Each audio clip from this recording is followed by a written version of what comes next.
Good morning children, let us continue with the chapter working with windows. Today we are going to study about the icons. The programs that you have opened appear in the form of buttons on the desktop. It holds the notification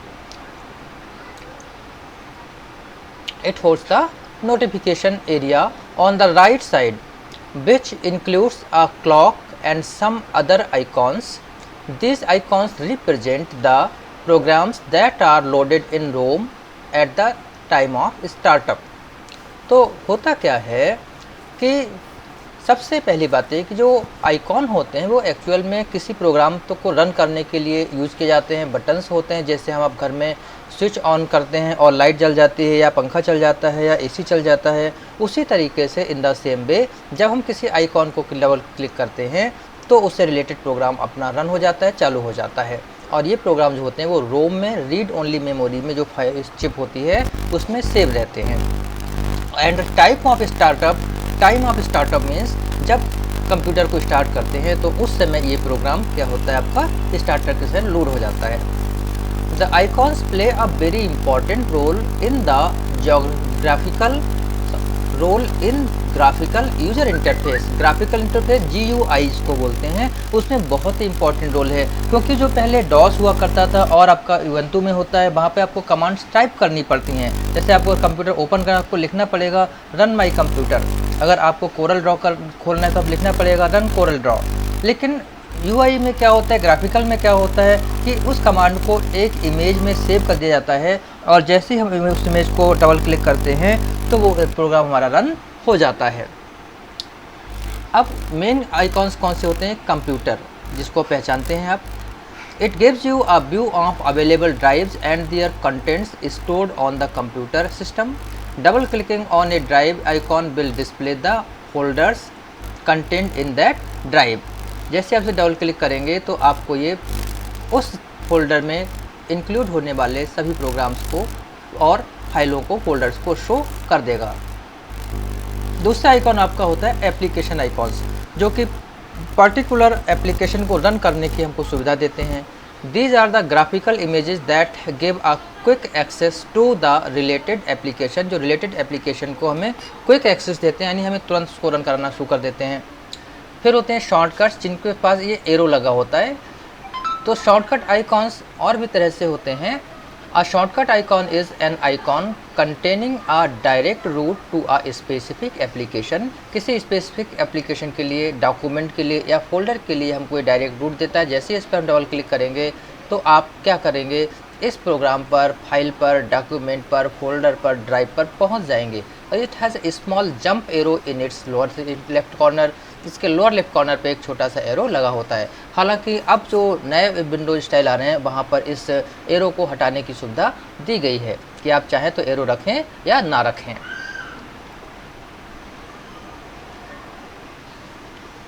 after that there are document icons. Yes, to speak the document icons. The active document window of the application can be minimized to a document icon which gets placed on the taskbar. जो active document Windows हैं, application हैं, उनको आप minimise कर सकते हैं और minimise करके क्या कर सकते हैं, आप उसको डॉक्यूमेंट आइकॉन में भेज सकते हैं। Which gets placed on the task bar, और ये आपका टास्क बार पर सेव हो जाता है, स्टेट हो जाता है। You can restore the document window by clicking on the document icon, और आप इस पर क्लिक करके फिर से उसको रिफ्रेश कर सकते हैं। जैसे कि ये देखिए, ये नीचे आप देखिए, ये यहाँ पर जो मैंने इमेज ओपन की हो, इमेज का हो गया सेव यहाँ टास्क बार पर। ये मेरा बैंडिकैम रनिंग में है, ये मेरा क्रोम रनिंग में है। तो जैसे हम इस पर क्लिक करेंगे तो ये हमारा ओपन हो जाता है। ओके,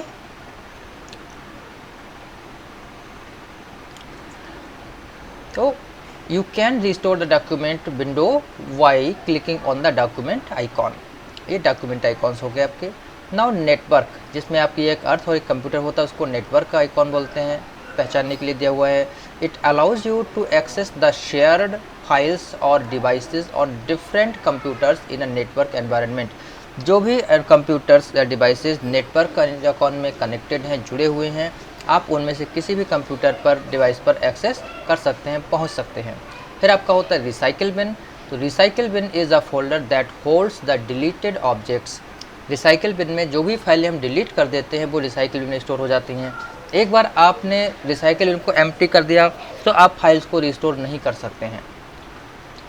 जब तक रिसाइकिल बिन को आप एम्प्टी नहीं करेंगे, आप अपनी फाइल्स को हमेशा रिस्टोर कर सकते हैं और उनको वापस ला सकते हैं।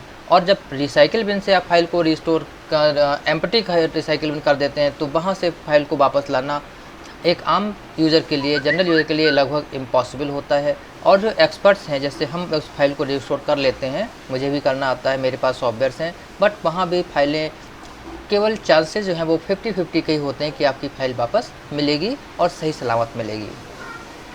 तो फाइल्स को आप रिसाइकिल बिन से कभी भी रिस्टोर कर सकते हैं। और रिसाइकिल बिन से रिस्टोर करने का सिस्टम क्या होता है मैं आपको बता देता हूँ। ये मेरा रिसाइकिल बिन है। मैं क्या करता हूँ, कोई फाइल मैंने अभी एक डिलीट की है, ये फाइल मैंने डिलीट की थी। अब इस फाइल को रिस्टोर करने के लिए मैं क्या करूँगा, इसको मैंने क्लिक करके सेलेक्ट कर लिया है। सेलेक्ट करने के बाद में आप ऊपर देखेंगे तो आपको एक ऑप्शन मिलेगा restore all items, reuse the selected items. तो मैंने क्या किया, इसको सेलेक्ट किया और सेलेक्ट करने ये जो रिस्टोर सेलेक्टेड आइटम है मैंने इसको क्लिक कर दिया तो ये फाइल मेरी वापस हो गई। एक बार फिर समझ लीजिए, कोई फाइल मैंने डिलीट की वो यहाँ पर आ गई। अब एक तो ये है कि मैंने इसको सेलेक्ट किया और यहाँ पर रिस्टोर सेलेक्टेड आइटम कर दिया। रिस्टोर ऑल आइटम्स से सारी की सारी फाइलें वापस हो जाएंगी। और अगर मैंने इस पर राइट क्लिक करता हूँ मैं, तो इस पर देखो ऑप्शन आते हैं रिस्टोर, कट, डिलीट प्रॉपर्टीज। अगर रिस्टोर पे करेंगे तो ये फाइल हमारी वापस पहुँच जाएगी। ओके, तो हम रिसाइकिल बिन को ओपन करने के बाद में रिस्टोर ऑल आइटम्स या रिस्टोर सेलेक्टेड आइटम्स का ऑप्शन यूज़ कर सकते हैं। सेलेक्टेड आइटम्स से हम वही फाइल को रिस्टोर कर पाएंगे जिसको हम रिस्टोर करना चाहते हैं। रिस्टोर ऑल आइटम्स से हम सारी की सारी फाइलों को रिस्टोर कर लेते हैं। अभी एक बच्चा मुझसे पूछ रहा था कि हम किसी फाइल को मूव कैसे करते हैं। तो मूव करने के लिए हम क्या करते हैं, सपोज कीजिए कि मेरे पास में ये एक फाइल है,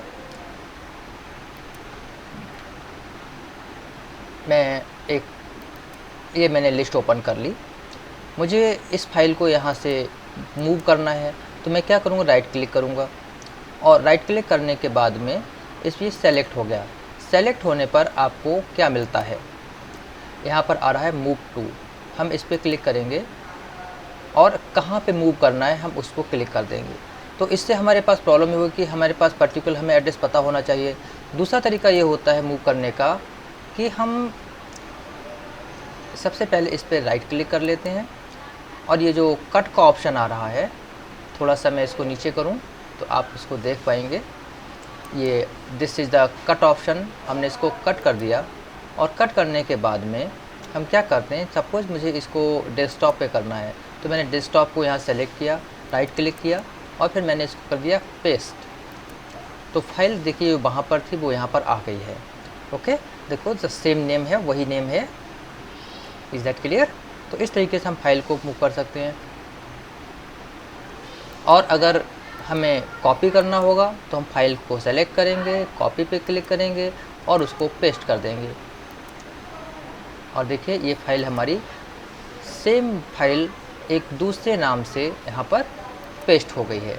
तो कॉपी में क्या होता है, हमारी फाइल अपनी जगह भी रहती है और दूसरी जगह पर भी चली जाती है, सेम फाइल रहती है। और कट में क्या होता है, मैंने इसको सपोज कर लिया, इसको कट पे क्लिक कर दिया। कट करने के लिए एक कमांड और होती है कि हम Ctrl+X को प्रेस करते हैं। कंट्रोल और X एक साथ प्रेस करेंगे तो हमारी फाइल कट हो जाएगी और हम इसको वापस ले जाने की कोशिश करते हैं जहाँ से मैंने इसको उठाया था। कौन सा फोल्डर था, ये लिस्ट ऑफ स्टूडेंट्स, और मैंने यहाँ पर लाके इसको V कर दिया, Ctrl+V। ध्यान रखना है, Ctrl+X से हम कट करते हैं और Ctrl+V से हम पेस्ट करते हैं। तो ये हमारी कमांड रहती है। कल एक बच्चे ने मुझसे और पूछा था कि सर हम डेस्कटॉप की स्क्रीन को कैसे चेंज करेंगे, कलर स्क्रीन को कैसे चेंज करते हैं। तो इसके लिए बहुत ही सिंपल होता है कि हम कहीं पर राइट क्लिक कर लेंगे और राइट क्लिक करने के बाद में मैं थोड़ा सा अपनी सेटिंग को चेंज कर रहा हूँ कि मैंने यहाँ पर राइट क्लिक किया और ये आता है पर्सनलाइज। पर्सनलाइज पे क्लिक करने पर हमारे पास बहुत सारे ऑप्शंस खुलते हैं। ये देखिए, background picture, choose your picture, और इधर से देखिए आ रहा है हमारा एक ऑप्शन होम। होम के बाद में पर्सनलाइजेशन में हमें मिलता है बैकग्राउंड। बैकग्राउंड से हम बैकग्राउंड चेंज करते हैं। कलर्स, तो आपने कहा तक कलर किसकी में से, आप कलर्स पे क्लिक करेंगे और यहाँ से आपको क्या करना है, आपको जो भी कलर चाहिए वो आप उसको सेलेक्ट कर लेंगे। मैं इसमें से सेलेक्ट कर लेता हूँ। सपोज कीजिए कि मुझे ये ऑरेंज स्कीम पसंद है, मैंने इस पर क्लिक कर दिया। इस पर क्लिक करने के बाद में ये सेलेक्ट हो गया है, और सेलेक्ट होने के बाद में हम क्या करते हैं कि यहाँ से फिर वापस निकल जाएंगे। जैसे यहाँ से वापस जाएंगे तो क्या होगा, हमारी स्कीम चेंज हो चुकी होगी। तो मैं क्या करता हूँ, मैं यहाँ से होम पे जाता हूँ और देखिए अब वो कलर स्कीम हमको कहाँ दिखाई पड़ेगी, वो कलर स्कीम हमको देखिए ये यहाँ पर ऑरेंज हो गया है। तो इस तरीके से हम अपने सिस्टम के कलर स्कीम को चेंज कर सकते हैं। उसी तरीके से एक और ऑप्शन होता है कि हम अपनी थीम्स को कैसे चेंज करेंगे। तो थीम्स चेंज करने के लिए भी हमारे पास एक ऑप्शन है, हम राइट क्लिक करते हैं। इसके बाद में हम जाएंगे पर्सनलाइज पे। पर्सनलाइज में जाएंगे तो हमारे पास में यहाँ पर देखिए बहुत सारे ऑप्शंस हैं। अब जैसे मेरे डेस्कटॉप पे ये पिक्चर लगी हुई है, मुझे पिक्चर चेंज करनी है, तो मैं क्या करता हूँ, चूँकि मेरा CSC जनसेवा केंद्र है, तो मैं इसको क्लिक कर देता हूँ। और क्लिक करने के बाद में देखिए हमारी डेस्कटॉप पिक्चर चेंज हो गई है, लेकिन अच्छी नहीं लग रही है तो हम दूसरी पिक्चर को सेलेक्ट कर लेंगे, और पिक्चर के साथ ही साथ हमारी स्क्रीन भी चेंज होती जाती है। तो हम यहाँ से किसी भी पिक्चर को इस तरह से सेलेक्ट करके उसको यूज़ कर सकते हैं। फिर दूसरी जाती है थीम्स। थीम्स में बहुत सारी थीम्स होती हैं जिसको आप अपने हिसाब से यूज़ कर सकते हैं, यूटिलाइज कर सकते हैं। जैसे ये चेंज थीम है, यहाँ पे दी हुई है, विंडो 1 इमेज है, विंडोज़ लाइट है, विंडोज़ 10 है, फ्लावर्स है। सपोज मैं विंडोज़ 10 पे क्लिक कर देता हूँ, तो जो विंडोज़ 10 के वर्जन है उनमें हमें कुछ सेव का ऑप्शन नहीं करना होता है, सीधे सीधे हम उस पर क्लिक कर देते हैं, और क्लिक करने के बाद में देखो मेरे डेस्कटॉप की जो थीम है वो चेंज हो गई है। और फिर से हम ये जो नीचे इसको टास्क बार बोलते हैं, हम फिर से नीचे चलते हैं, और जो ये जो एक गियर टाइप का व्हील होता है इसको सेटिंग्स वाला ऑप्शन बोला जाता है। अब इसी तरीके से हमारे पास में जो बैकग्राउंड है, यहाँ पे कहते हैं स्लाइड शो। तो स्लाइड शो से क्या होगा, जो फाइल्स हैं वो हमारी जो हैं फाइल्स अपने आप फ़ोटोज़ इमेजेस जो हैं वो चेंज होते रहेंगे। अब इसमें हमारे पास है टास्क बार।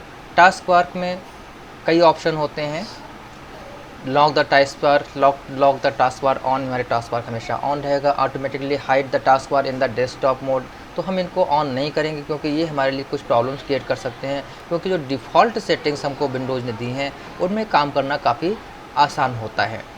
और अगर हम सेटिंग्स को छेड़ देते हैं, डिस्टर्ब कर देते हैं, तो उनसे हमें काफ़ी कुछ प्रॉब्लम्स का सामना करना पड़ता है।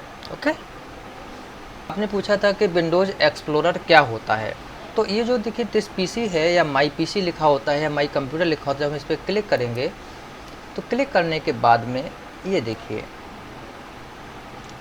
ये इधर सारे के सारे आपके जो हैं फोल्डर्स और ड्राइव्स ओपन होकर दिखाई पड़ रही हैं, जो भी हैं वो सब हमारे पास लिस्ट में आ गया शामिल होकर। तो ये हमारा विंडोज़ एक्सप्लोरर है, जिसकी सहायता से हम क्या करते हैं, अपने कंप्यूटर की सभी डिवाइसेस, ड्राइव्स और फोल्डर्स को एक साथ देख लेते हैं। इनमें से आप जिस पर क्लिक है, इसको मैंने ऐप पे क्लिक किया तो मेरे ऐप में जितने भी फोल्डर्स हैं, फाइल्स हैं, देखिए वो सब दिखाई पड़ रहे हैं, है ना।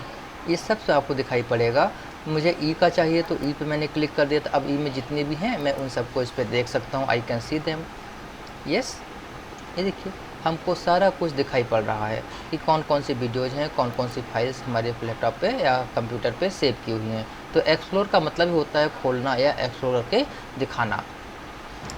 और ऊपर जो हमारे ये ऑप्शंस होते हैं, इन ऑप्शंस को आपका ये न्यू फोल्डर, जो फोल्डर बना है इस पर आप क्लिक करेंगे तो एक न्यू फोल्डर क्रिएट हो जाएगा। इसी तरह के बहुत सारे ऑप्शंस हैं जिनको हम आगे की वीडियोज़ में आपसे ज़रूर डिस्कस करेंगे।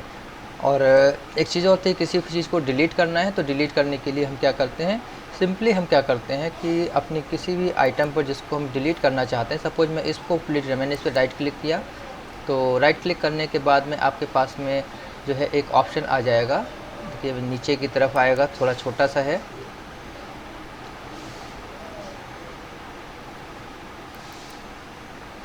तो सिंपल सी बात है कि आपको राइट क्लिक करने पर इसको आपने सेलेक्ट कर लिया, सेलेक्ट करने पर ऊपर आपको जो है डिलीट है, इस पर क्लिक कर देंगे तो ये फ़ोल्डर डिलीट हो जाएगा।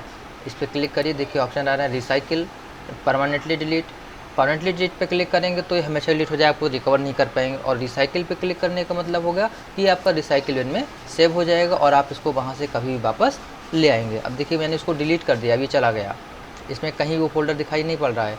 अब अगर मैं चाहूँ तो एक कमांड है सिंपल सी, अगर हम कंट्रोल और जेड प्रेस करते हैं, कंट्रोल एंड जेड प्रेस कर सकते थे तुरंत, तो हमारा फोल्डर वापस आ सकता था। देखते हैं, नहीं आया हो क्योंकि उस ये कंट्रोल जेड प्रेस करते वापस देखिए मैं फिर से कर रहा हूँ। इसको सेलेक्ट किया, यहाँ से इसको हमने डिलीट कर दिया और उसके बाद में जैसे ही मैंने कंट्रोल और जेड प्रेस किया है, फोल्डर मेरा वापस आ गया। तो किसी भी कमांड को आप एकदम कंट्रोल जेड से वापस कर सकते हैं, रिवर्ट कर सकते हैं, और that should continue. And I think children, you must have liked and enjoyed this video, and you must have learnt many things. After this you will be able to watch more videos that will tell you many things regarding that. Thank you, have a nice day, and please comment, like and subscribe us.